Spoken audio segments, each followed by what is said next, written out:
And ముందుగా అనంత్ శ్రీరామ్ గారిని మాట్లాడవలసిందిగా రిక్వెస్ట్ చేస్తున్నాము. చుక్క నీరే చుక్క నీరే ఒక్క పూట సిక్కదాయే వచ్చి దాహం తీర్సవయ్యా ఊరికి పచ్చి గంగని పంపవయ్యా పైరుకి రెక్కలన్నీ ముక్కలాయే డొక్కలన్నీ సిక్కిపాయే వచ్చి కట్టం తీర్సవయ్యా సీమకి సచ్చి నీకే పుడతా మళ్ళీ జన్మకి మొక్కలన్నీ మొక్కుతా ఉన్నాయి దిక్కులన్నీ తొక్కుతా ఉన్నాయి గుక్కల్లోకి గుండెలు చేరి వెక్కి వెక్కి నిక్కుతా ఉన్నాయి నల్ల మబ్బు నల్ల హంసాయే జల్లు మాకు నల్ల పూసాయే సెమ్మ కన్ను సెల్లని కాసాయే ఓదొరా మాదొరా ఊతమీయరా రాదొరా రాదొరా నువ్వే ఆసరా ఏ బావి చూసినా ఎండ మావిరో ఏ బతుకు చూసినా ఎండినాదిరో.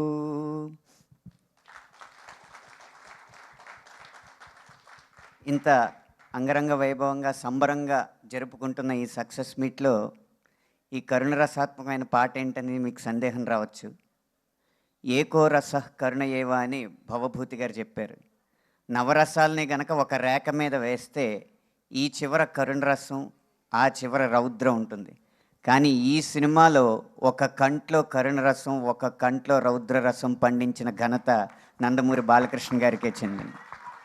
ఆ రెండింటిని సమతౌల్యపరచడం అంటే ఎంతో అనుభవజ్ఞుడైన నటుడికే అది సాధ్యపడుతుంది. ఈ కథ బాబీ గారు చెప్పినప్పుడు నాకు తట్టిన ఒకే ఒక్క పదం గుర్రంపై నరసింహం అన్నది.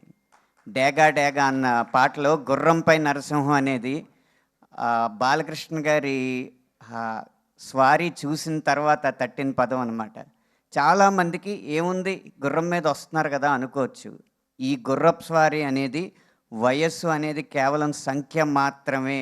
ధైర్యానికి వయసుతో సంబంధం లేదని నిరూపించే ఘట్టం ఆయన చేసిన గుర్రపు స్వారీ. మనకందరికీ గుర్రం రెండు కాళ్ళ మీద నుంచుంటే చూపులకు చాలా బాగుంటుంది. దాన్ని హార్స్ రైడింగ్ ప్రక్రియలో రేరింగ్ అంటారు. అది ఏమాత్రం బ్యాలెన్స్ తప్పినా గుర్రం తన బరువు తన మొయ్యలేక పైకెళ్ళిన గుర్రం వెనక్కి పడితే గుర్రం మీద ఉన్న వ్యక్తి కింద పడతాడు. ఆ వ్యక్తి మీద 400 కేజీల గుర్రం పడుతుంది. 400 కేజీల ఒక బండ మన మీద పడితే ఎంత రిస్కో హార్స్ని రేరింగ్ చేయడం అంత రిస్క్.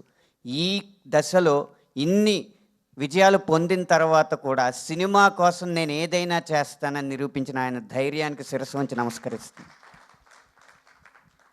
ఆ గుర్రంపై నరసింహంలో సింహం నాయకుడైతే ఆ సింహ గర్జన మాత్రం ఈ సినిమాకి నేపథ్య సంగీతం ఇచ్చిన తమన్ గారిది.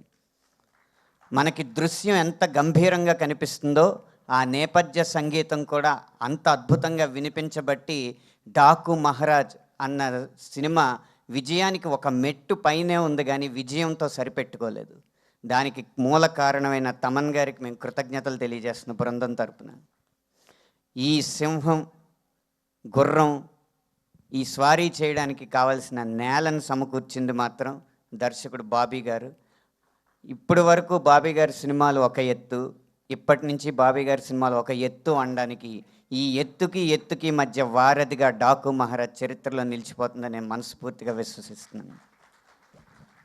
ఇంత కమర్షియల్ సినిమాలో అయినా ఒక నీటి సమస్య గురించి ఒక ప్రదేశాన్ని చూపించి ఆకు కూడా చిగురించని ఒక ఎండిపోయిన ఒక ప్రదేశాన్ని చూపించి నా సినిమా మొత్తం నీ పాటలో వినపడాలని నాకు స్ఫూర్తినిచ్చి అద్భుతమైన పదాలు నాతో రాయించినందుకు మరొకసారి దర్శకుడు బాబీ గారికి కృతజ్ఞతలు ధన్యవాదాలు తెలియజేసుకుంటూ ఈ అవకాశం ఇచ్చిన చిత్ర బృందానికి ధన్యవాదాలు తెలియజేసుకుంటూ ఈ విజయాన్ని పంచుకుంటున్న ప్రతి ఒక్కరికి శుభాకాంక్షలు తెలియజేస్తాను.